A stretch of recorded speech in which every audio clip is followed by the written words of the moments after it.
Money does not change your family. It changes what your family was already feeling, but now everyone can finally see it.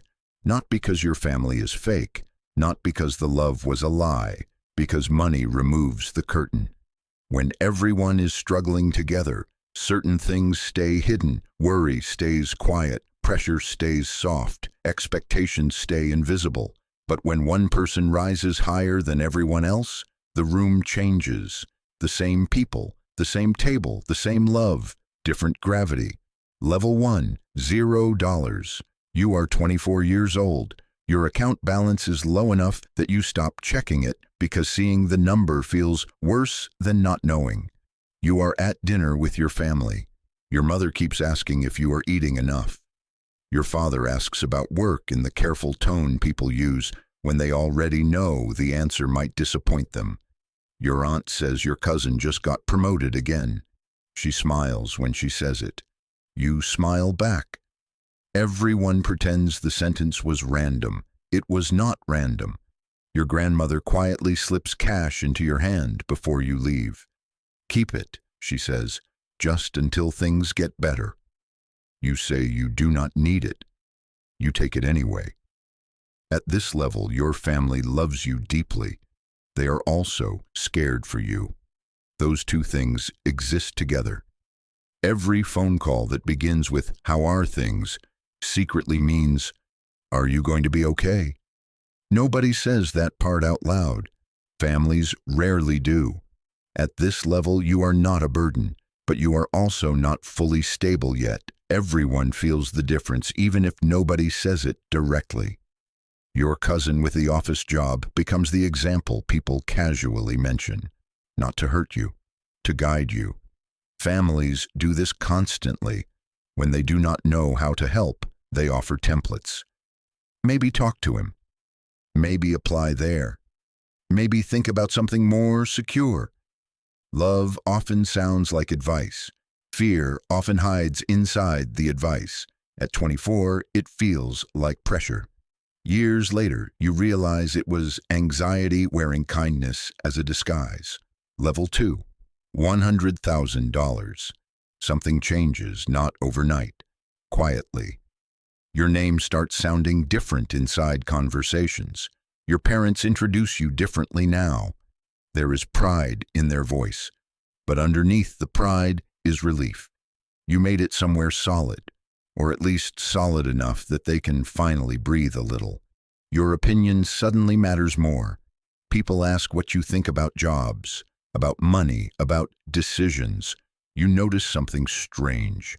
The adults who once guided you now listen to you carefully, not because you became wiser overnight, because success changes how people measure wisdom.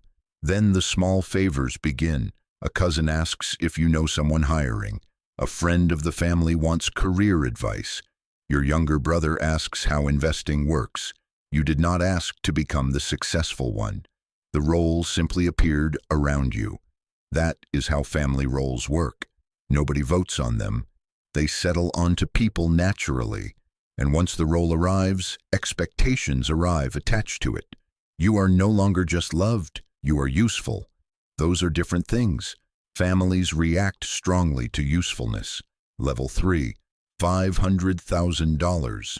Your sister calls you crying. There is a problem. Rent, bills, debt, something urgent, something embarrassing, something that probably existed for months before this phone call finally happened. She needs help.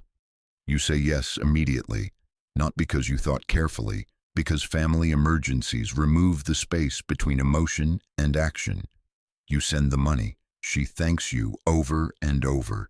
You tell her not to worry about paying it back. You mean it when you say it. At first. Then months pass. The money is never mentioned again. Neither of you brings it up, but something changed.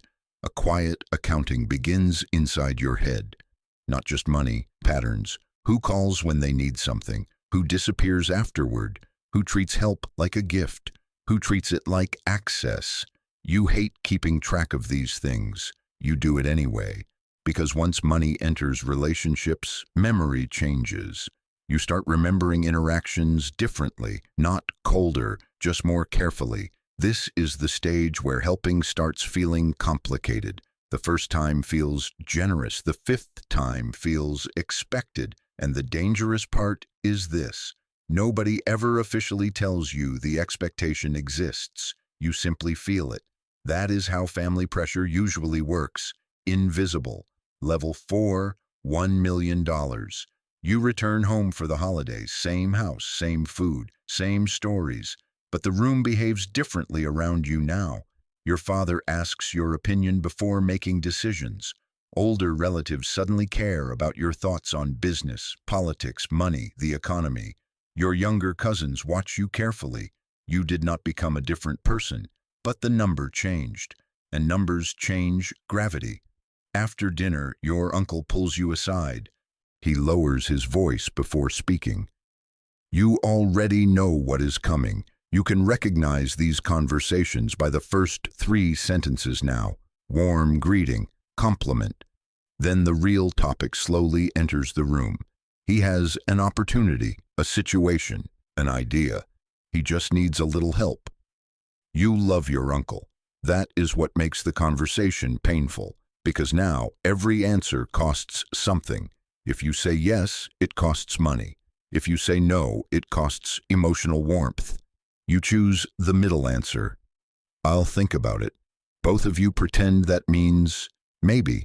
Both of you know it means no. Then you walk back to dinner and continue eating dessert, beside people pretending nothing uncomfortable just happened. This is how families often manage tension, not by solving it, by quietly stepping around it. At this level, you stop being only a person. You become a resource. Level 5. $3 million. You pay for your parents' vacation. You do it happily. You remember years when they could barely afford basic things. Now you can give them experiences they never thought possible. Your mother cries when she sees the tickets. Your father thanks you twice. But underneath the gratitude is another feeling. A strange role reversal neither of you fully understands, because parents are supposed to provide stability. Now stability flows in the opposite direction. It happens slowly. Your parents begin asking your opinion before making financial decisions. Your advice carries weight. Sometimes they follow your guidance immediately. You sit quietly afterward, realizing something uncomfortable. The balance of authority has shifted, not completely, but enough to feel. You are still their child. You are also becoming the person they depend on. Both things are true simultaneously. That combination creates a tension nobody teaches you how to handle, especially when everyone involved loves each other. Level 6, $10 million, 30 people at Thanksgiving, 3 generations, noise everywhere, children running through the house, laughter from the kitchen. You are surrounded by people who love you, and somehow you still feel alone. Not emotionally abandoned, contextually isolated. Your life no longer fits naturally inside normal conversation. The things occupying your mind now are too far away from everyone else's reality. Investments, lawyers, tax structures, acquisitions, risk, responsibility. Someone asks how work is going. You pause for half a second, then give the simplified answer. Busy, things are good. They nod politely. Both of you understand that the real explanation would take an hour and still would not fully translate. So the conversation moves on. Later, your nephew sits beside you, talking excitedly about a video game. For 20 uninterrupted minutes, you listen carefully, and strangely, it becomes the most peaceful moment of the entire night, because he talks to you like nothing changed, not like a success story, not like a resource, just like family. You realize something important. Money can complicate almost every relationship. But pure attention still matters more than status. Your nephew does not care about your net worth.